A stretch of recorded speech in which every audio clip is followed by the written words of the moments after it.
Hello friends, ఈరోజు Chandu's lunch బాక్స్లో bachelor స్పెషల్గా చింతపండు చారుని చాలా తక్కువ ఇంగ్రీడియంట్స్తో చాలా సింపుల్గా ఎలా తయారు చేయాలో చూద్దాం. బట్ టేస్ట్ మాత్రం ఎక్సలెంట్గా ఉంటుందండి. నేను ఆ టీ స్పూన్ ఉపయోగించి ఇంగ్రీడియంట్స్ అన్నీ వేయడం జరిగింది. ఒక 2 టీ స్పూన్ల ధనియాలు, హాఫ్ టీ స్పూన్ ఆవాలు, హాఫ్ టీ స్పూన్ జీలకర్ర, 10 మెంతులు మరియు 5 ఎండుమిర్చి తీసుకోండి. ముందుగానే ఈ దినుసులన్నీ ఒక ప్లేట్లో వేసి పక్కన పెట్టి ఉంచుకోండి. ఒక 10 గ్రాముల చింతపండు సరిపోతుంది. లేదు అంటే ఒక చిన్న నిమ్మకాయ సైజు చింతపండు తీసుకుంటే సరిపోతుంది. ఇప్పుడు స్టవ్ ఆన్ చేసి హై ఫ్లేమ్ పెట్టి ఆ స్పూన్‌తో ఒక స్పూన్ ఆయిల్ పోసుకోండి.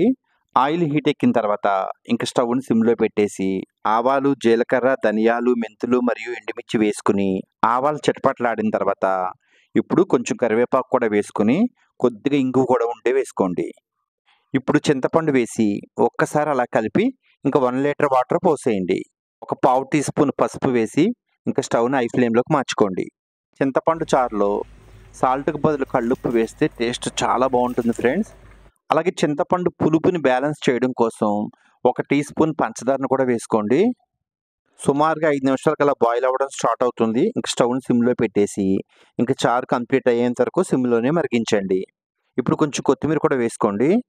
ఒకసారి టేస్ట్ చెక్ చేసి ఉప్పు గాని తగ్గితే ఉప్పు వేసుకోండి. అలాగే పుల్లగా అనిపిస్తే ఇప్పుడు కొంచెం బెల్లం వేసుకోండి. ఎందుకంటే చింతపండు చారులో పంచదార మరియు బెల్లం ఈ 2 కాంబినేషన్ వేస్తే టేస్ట్ అదిరిపోతుంది ఫ్రెండ్స్.